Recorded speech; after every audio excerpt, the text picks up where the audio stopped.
to the flag of the United States of America, and to the republic for which it stands, one nation.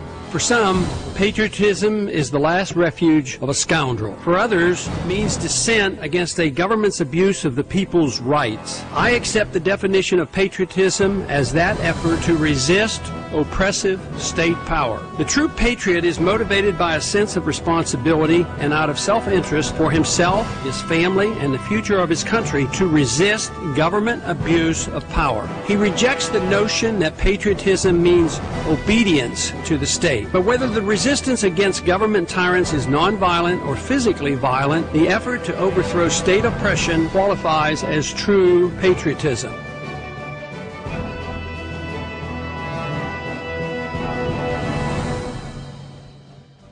In case you were concerned that the Dow dropped more than 500 points today, its biggest one-day loss since the September 11th attacks. The worst financial crisis in a century.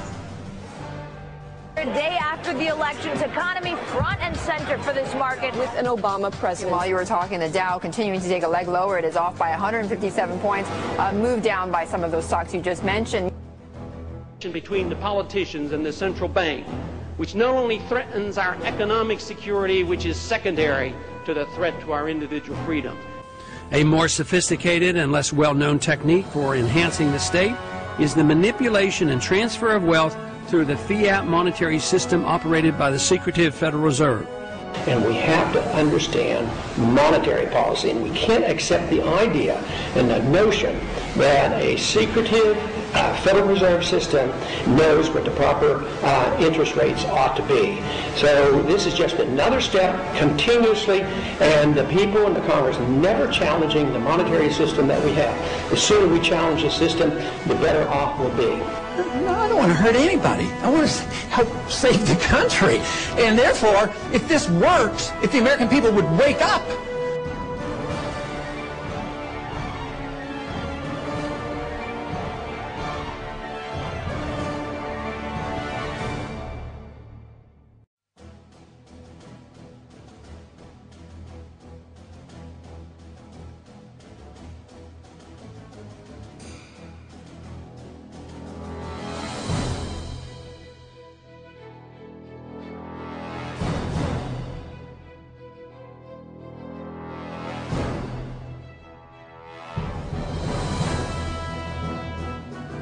It has been said that when in the course of human events, an oppression so revolts its subjects that it becomes necessary to alter or abolish the means of that tyranny.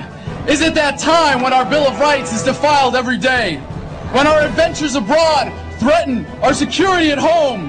When the Federal Reserve keeps our free nation enslaved by debt? When the people of the world tremble under the thumb of corporate imperialism? And now, our nation is drifting dangerously from freedom to fascism. So I have to ask, is it time?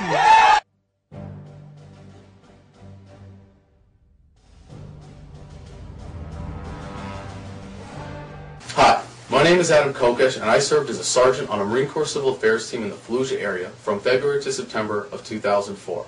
I have witnessed the pain, suffering, and inevitable blowback of our interventionist foreign policy firsthand. However, that policy is merely a symptom of the greater problem of our financial system in the United States, the heart of which is the Federal Reserve Bank. That's why I'm endorsing Restore the Republic's call for a National Day of Action on Saturday, November 22nd, demanding an end to the Federal Reserve and a return to sound monetary policy. The Federal Reserve is the worst kind of Orwellian doublespeak misnomer, as it is neither federal nor is there any reserve. It is a privately owned banking cartel with a government-sanctioned monopoly to create money out of thin air. When it does so, it imposes the worst kind of regressive tax on America's poor and working class through inflation. It was originally promised to stabilize the economy and the value of the dollar, but the purchasing value of the dollar has actually gone down by 98% since its inception. It is also the primary enabler of our interventionist foreign policy, American corporatism, and our bloated federal government. Personally, I will be organizing for the event in Washington, D.C., where we will be at the Federal Reserve headquarters at 20th and Constitution at 1 p.m. on Saturday, November 22nd. If you can't come to D.C. to join us, please go to endthefed.us to find your local branch of this criminal, privately owned banking cartel near you.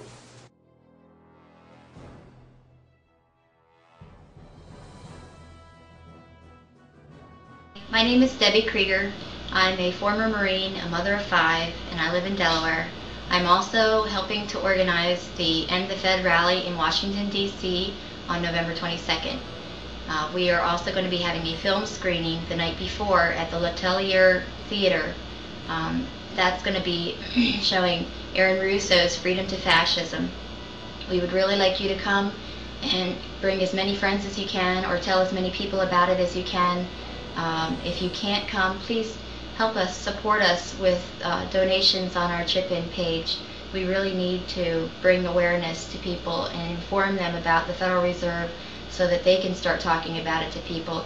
And also, we really want to support H.R. 2755, Ron Paul's plan to abolish the Federal Reserve.